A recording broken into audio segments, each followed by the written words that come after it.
Here's something I wish someone had told me about self-improvement a long time ago. I want to tell you two stories from my personal experience that reveal what I think is an extremely important lesson about how to improve yourself and how to succeed in life. And this is super relevant to you if you are currently on a self-improvement journey. If you are doing the work to overcome bad habits and addictions, and maybe sometimes you feel totally stuck. If you are doing the work to work on yourself, improve aspects of your life, such as your health, your fitness, your social life. Maybe you're working on a side hustle or a business. You are working on building your wealth, building your life. You're doing all this stuff. Maybe you're consuming a lot of self-help content, a lot of, success habits, this kind of content, listening to podcasts maybe with successful entrepreneurs and investors and athletes and so on, trying to learn, how do I make this happen? And you're trying all kinds of things. You're trying to build better habits. You're trying to overcome bad habits. You're trying to do these things that will help you improve your life and succeed. And maybe you're wondering, does any of this even work? Maybe you're wondering, is any of the stuff I'm doing actually the right stuff?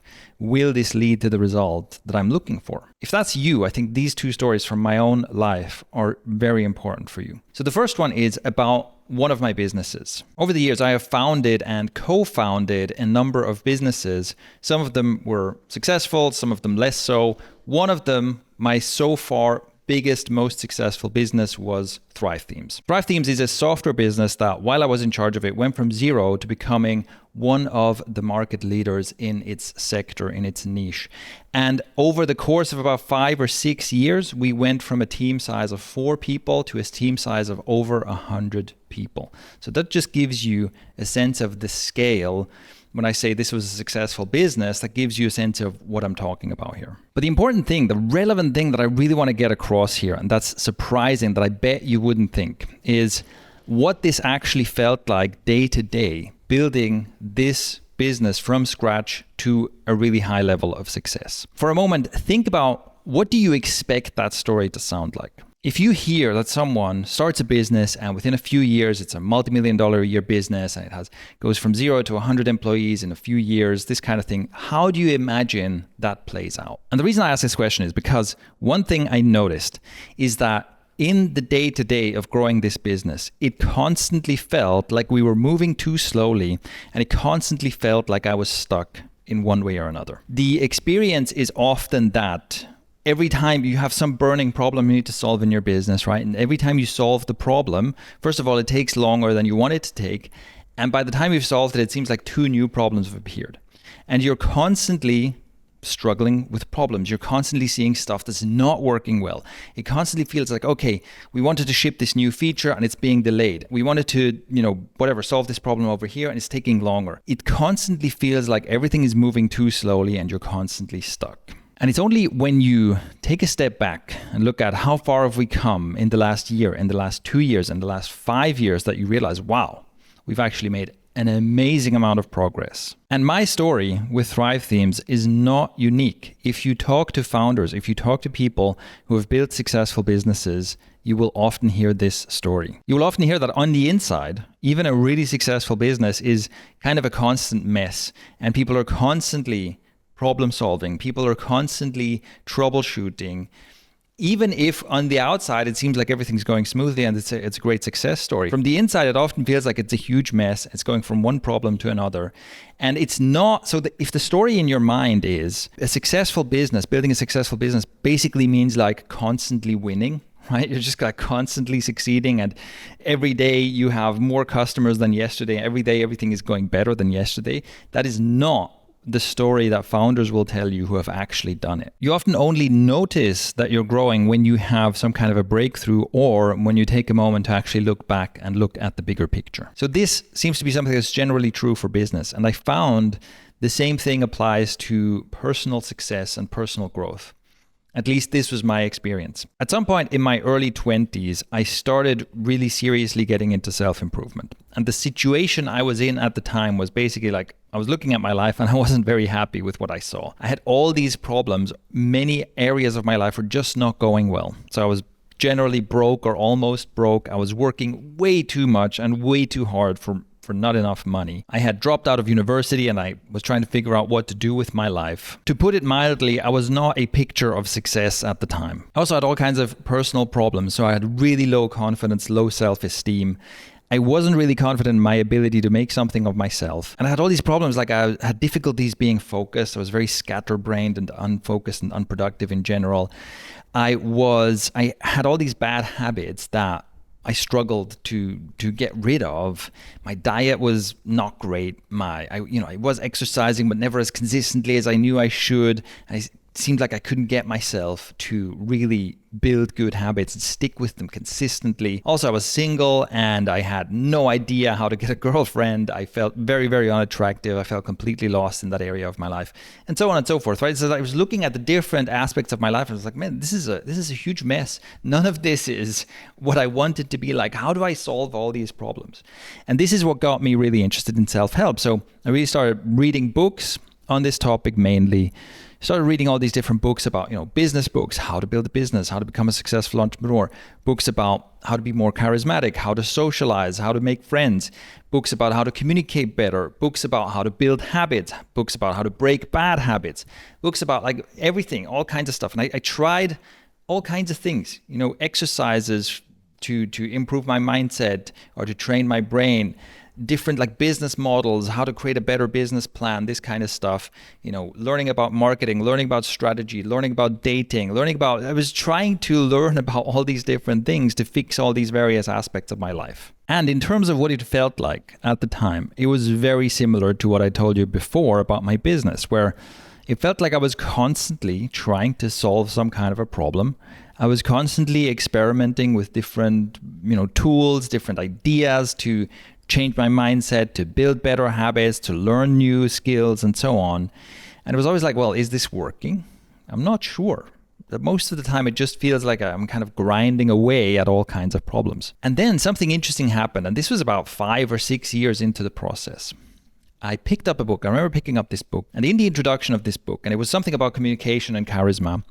And in the introduction of this book, as is the case for many self-help books, it kind of laid out the problem case. It kind of laid out like, if you have all these problems in your life, this book is here to help. And it described all these kinds of problems, like, oh, you're frustrated because you don't have confidence and you're not assertive and you can't speak up for yourself and things are not going your way and so on. It kind of described this problem case of, if you're this kind of person, this book is for you. And I had this interesting moment because I read this and I realized everything you're describing, all these problems you're laying out here, they did apply to me a few years ago, but now, not so much. Reading the introduction to this book and realizing that it wasn't really talking to me anymore was a moment of clarity for me, where I suddenly realized that over the last 5 or 6 years, I'd actually made a lot of progress. So you see the parallel here between these two stories. In both cases, there's this weird paradox where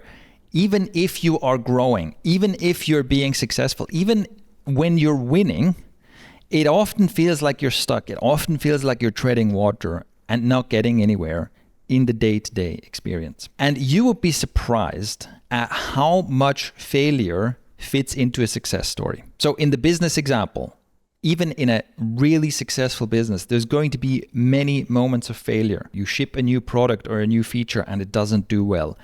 Or something goes wrong, right? Something really goes wrong. You ship a product or a feature that has a massive bug in it, and then you have to fix that bug, and it's a hit on your reputation and all this kind of stuff. But even things like, you launch an ad campaign, you maybe pour a lot of time and money into an ad campaign, and it's a dud. And things like that, right? Where from the outside, it looks like this business is just growing and succeeding. From the inside, it's like, this went wrong, this went wrong, this went wrong. And it's often, the reality is 2 steps forward, 1 step back, 2 steps forward, 1 step back. It's kind of a meandering path. The path from zero to success is like this winding path where sometimes you're not even sure which direction you're headed in, but eventually you get there. This in my life has definitely been true both for success in business and for success in personal growth. The reason I'm talking about this, and the reason I think this is a super important message to get out there, is that there's one important takeaway, there's one important insight in this, which is The most important thing is that you keep going. The most important thing is that you keep attempting. You keep putting one foot in front of the other. Because the truth is, whether it is for business success or for your personal growth, for your personal skill building, for turning your personal story around, any individual thing you do might work or might not work. You might try a solution for a problem you have. Maybe it works, maybe it doesn't. Maybe you make a little bit of progress.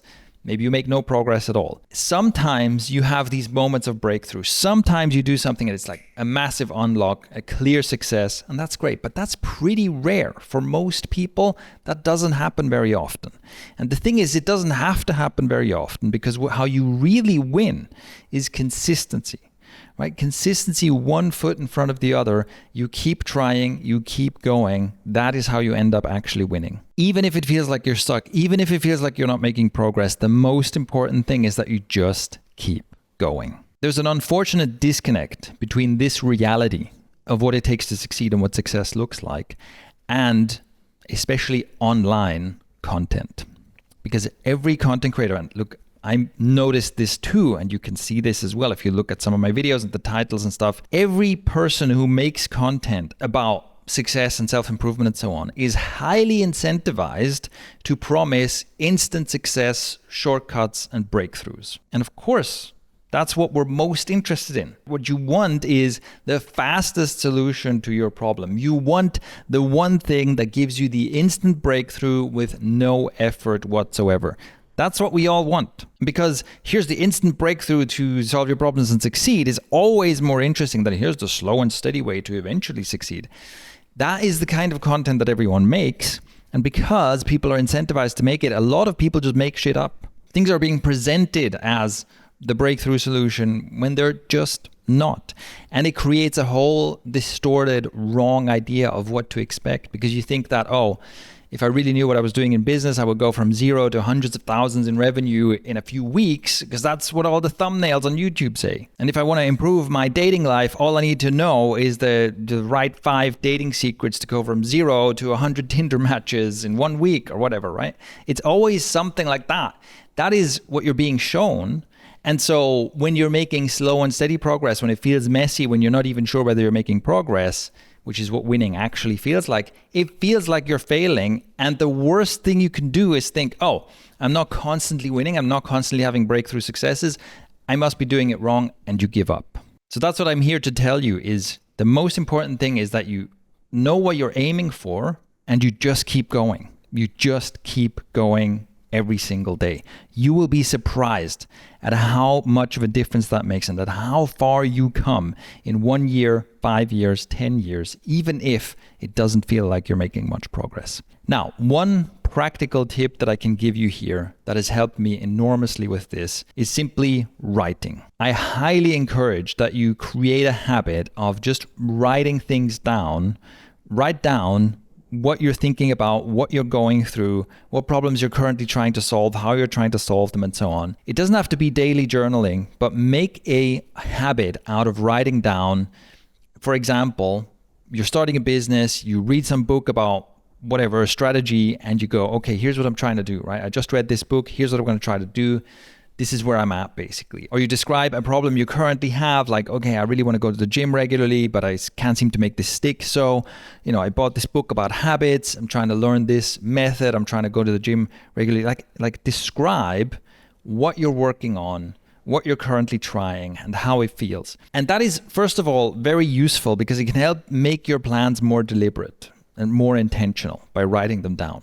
But it's also extremely useful because over time you can go and look back at your old journal entries, and often you will be absolutely surprised at how far you've come, and it will show you the growth that you're experiencing that you were blind to. So when you start doing this and you start seeing the progress you make by reading old entries, you get more and more motivated to write what's going on so you can have more of this experience going forward.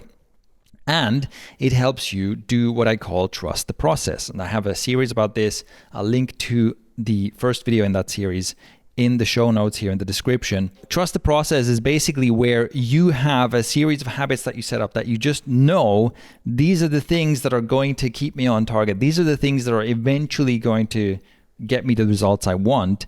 Even if I'm having a terrible day, even if I'm having a terrible week, even when things go wrong, even when I don't feel like it, I can trust the process. The way this works is that over time you prove to yourself that this process works. And journaling, writing about it really helps because you will accumulate evidence. You will go, okay, I had a really bad month because, life happens. All kinds of stuff went wrong. I was super upset, but I made sure that I stay consistent with these habits. I made sure that I did my step-by-step every day. And even though I felt bad the entire time, now looking back, I can see that, hey, it worked. I still made progress. It still helped me cope with all the negativity and whatever better than if I had just given up on all my habits. So over time, you prove to yourself the effectiveness of your own process. That solidifies it, which makes it easier to stick with the process, which gives you, it's like a flywheel effect. More and more, you'll be doing the things that help you make consistent progress. And over the time span of a few years, you'll be absolutely amazed at how much of a difference this makes. So that is my story about how winning and succeeding feels a lot different than you probably think it does. If you have any questions about this or anything else you'd like me to cover in future episodes, go ahead and leave a comment below. If you appreciate this kind of content, you can always help me spread the word by liking, subscribing, leaving a comment, engaging with the content. And also, if you know someone who could benefit from this, send them this episode. Also, check out the first link in the description to join the Quit by Healing community and get all the links to my programs and free courses and so on. That's all in the first link in the description. That's all for today. Thanks for tuning in, and I'll catch you next time.